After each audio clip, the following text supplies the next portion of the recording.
Hai teman-teman, nama saya Axel, dan kalau kalian pengen terus update harga-harga coin di market, boleh dong like dan subscribe-nya. Saya bakal post video harga itu setiap minggunya. Jadi hari ini itu tanggal 18 Juli 2021, yang harusnya itu terjadi unlock GBTC yang paling besar di bulan Juli ini. Tapi kalau lihat, ini kenapa ya? Ini di market ini coinnya hijau semua, price-nya hijau semua nih. Tuh. Dari ini semuanya hijau semua nih. Bitcoin hari ini dari 24 hour percentage price-nya itu naik 1,6%. Coba kita chartnya. Ini chart Bitcoin ini yang per hour-nya, per jamnya. Nah, ini mulai coba menantang support lagi nih, support di exponential moving average yang ke 5 jam. Kalau kita lihat, ini tadi pagi nih sempat menantang resistance, dia sempat tembus, terus jam berikutnya dia sempat tembus juga, tapi yang jam-jam berikutnya dia gagal. Dia akhirnya coba nantang supportnya. Udah sempat tembus dikit nih. Ini resistance yang cukup kuat ya, tapi bisa ditembus, tapi masih tetap turun lagi sih. Ini resistance-nya sempat jadi support dulu juga. Nah, ini yang menarik nih, kita coba lihat ini nih. Ini ada 2 candlestick gede nih. Ini kan harga, ini volume transaksi rata-rata tuh di sini nih. Tapi kalau kita lihat dua volume tinggi ini tuh, dia melebihi volume rata-ratanya. Ini artinya tuh bukan sekedar investor abal-abal yang masuk nih. Ini bisa dibilang whale juga nggak sih? Ini soalnya pokoknya ada uang gede yang masuk di 2 candlestick ini, 2 jam ini. Ada 2 uang gede yang masuk ke Bitcoin ini, terus dia bikin harga langsung naik sekitar berapa persen ya, coba saya cek. Naik sekitar 2,9%, hampir 3% nih, naik 3%. Terus sekarang sisa 1,8%. Kalau kita lihat dari MACD-nya, ini MACD lainnya udah jauh jaraknya dari signal lainnya. Artinya dia momentum uptrend-nya lumayan kencang. Tapi ini kalau kita lihat dari warna histogramnya, ini warna hijau pekat artinya momentum buy momentum yang kencang. Tapi kalau hijau terang ini buy momentumnya mulai melemah. Soalnya ada candlestick merah ini. Saya juga belum tahu ini kalau penaikan ini tuh hari ini tuh emang sementara doang. Terus nanti sore bakal lebih turun lagi karena GBTC unlock, atau ini cuma koleksi sebentar, nanti bakal naik lebih tinggi lagi.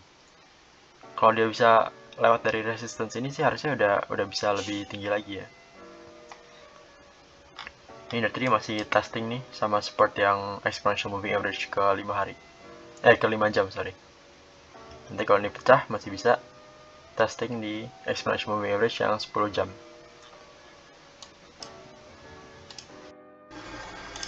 Jadi saya di sini tuh ada 2 berita yang kemungkinan besar menunjukkan kenapa harga Bitcoin saat ini tuh lagi naik.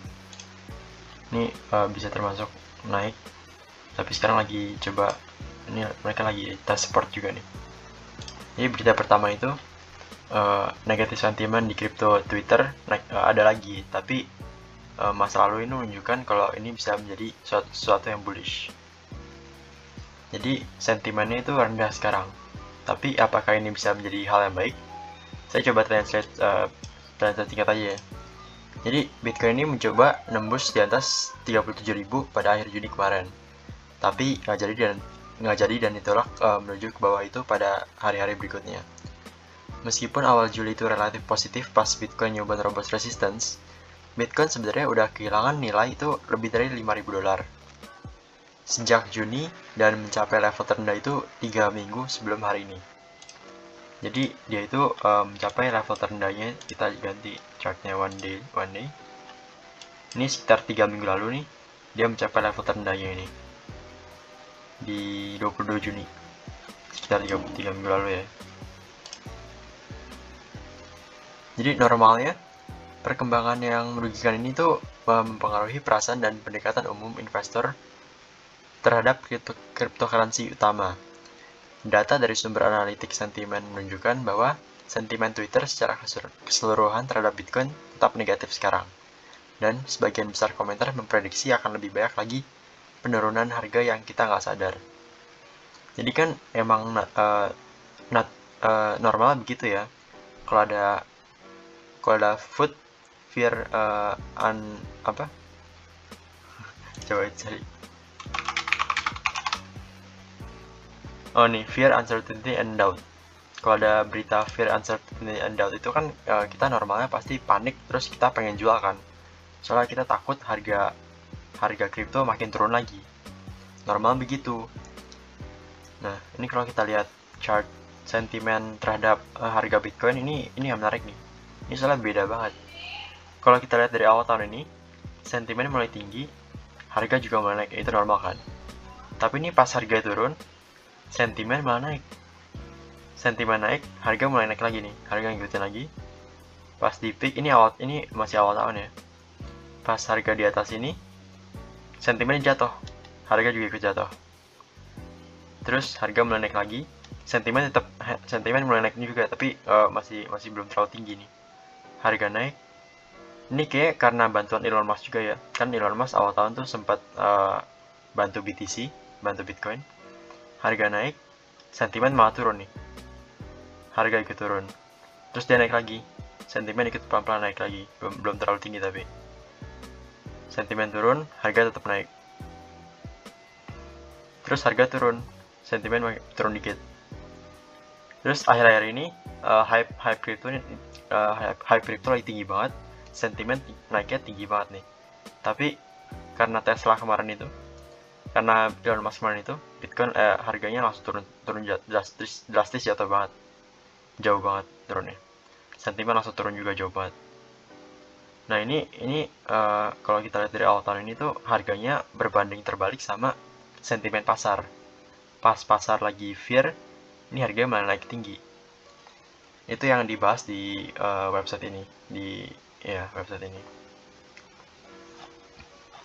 Terus dibilang, namun harga Bitcoin sebenarnya cenderung berkinerja berlawanan, berbanding terbalik maksudnya tadi, dengan sentimen umum, seperti yang ditunjukkan di grafik di atas. Misalnya, kerumunan sebagian besar optimis pada awal Januari itu ketika Bitcoin telah mencapai level tertinggi baru sepanjang masa, tetapi dengan cepat menelusuri kembali. Setelah komunitas menunjukkan negativitasnya lagi, Bitcoin terus berjalan dengan menegaskan sehingga menghasilkan nyampe ini nilai $60.000. Dengan demikian, sentimen itu menyimpulkan bahwa keadaan negatif saat ini berarti ada tingkat kenaikan harga yang lebih tinggi untuk membuat kerumunan lengah. Jadi dari graf sentimen itu menyimpulkan kalau bahwa ada keadaan negatif saat ini, yaitu Twitter, food di Twitter itu fear, undoubted sama certainty itu di Twitter, berarti ada tingkat kenaikan harga yang lebih tinggi untuk membuat kerumunan orang ini lengah. Scroll bawah. Nih, kita coba lihat fear and greed ini juga membilang kalau negativity itu emang bagus. Sementara data sentimen dari atas menunjukkan sentimen Twitter, indeks fear dan greed menampilkan gambaran yang lebih makro, terlepas dari diskusi media sosial. Ia menghitung berbagai jenis data, termasuk volatilitas, survei, dan volume, untuk menentukan apakah suasana umum positif atau negatif sehubungan dengan Bitcoin. Jadi kalau kita lihat fear and greed indexnya, sekarang kita lagi extreme fear nih. lagi orang-orang pada benar-benar takut semua sama Bitcoin saat ini. Sentimennya pada negatif semua. Tapi kalau kita lihat hari ini itu, kita balik ke hourly. Ini kenapa bisa hijau? Saya coba menghubungi sama fear and greed index ini ya.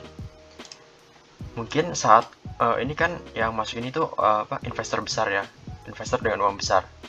Ada kemungkinan investor besar itu menggunakan fear and greed orang-orang seperti kita ini yang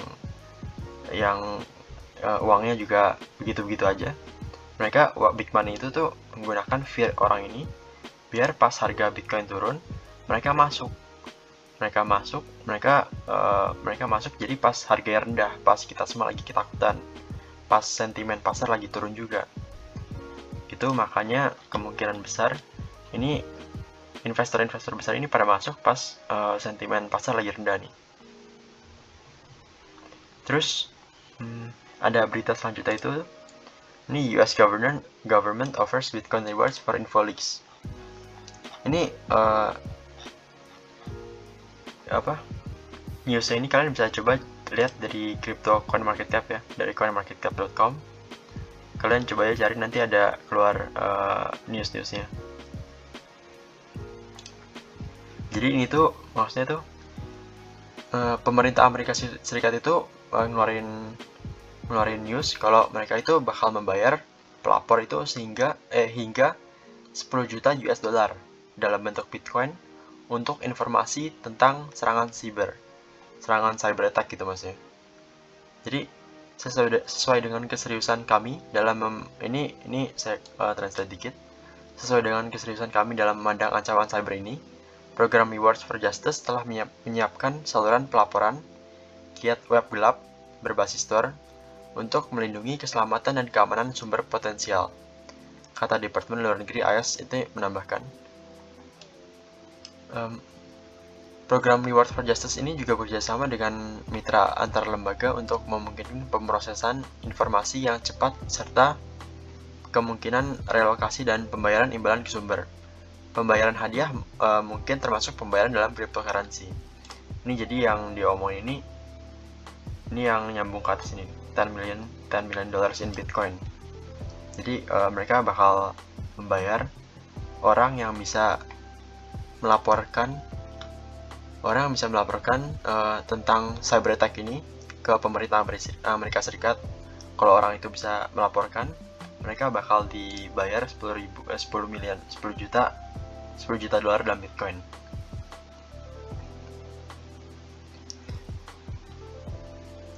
Jadi hadiah tersebut itu berasal dari Dinas Keamanan Diplomatik yang secara khusus meminta informasi yang mengarah ke identifikasi atau lokasi siapapun yang saat bertindak atas arahan atau bawahan kendali pemerintah asing berpartisipasi dalam aktivitas siber berbahaya terhadap infrastruktur penting Amerika Serikat. Jadi mereka pengen tahu ada nggak siapa aja, mereka itu pengen tahu informasi tentang cyber attack dari siapapun. Jadi mereka pengen tahu informasi itu. Kalau ada orang yang bisa ngasih pemerintah Amerika Serikat ini informasinya, pemerintah Amerika Serikat ini bakal menghadiahkan orang itu dengan 10 juta Bitcoin dolar. Ini kemungkinan sentimen positif juga untuk Bitcoin. Soalnya dari dulu kan pemerintah itu nggak pernah suka sama cryptocurrency, yang namanya cryptocurrency. Soalnya cryptocurrency itu decentralized dan mereka itu nggak bisa kontrol cryptocurrency. Tapi menurut mereka mungkin cyber attack ini tuh lebih berbahaya dari cryptocurrency. Soalnya cyber attack ini kan bisa menyerang, lebih pengen cyber attack ini diketahui daripada cryptocurrency dihilangkan sekarang.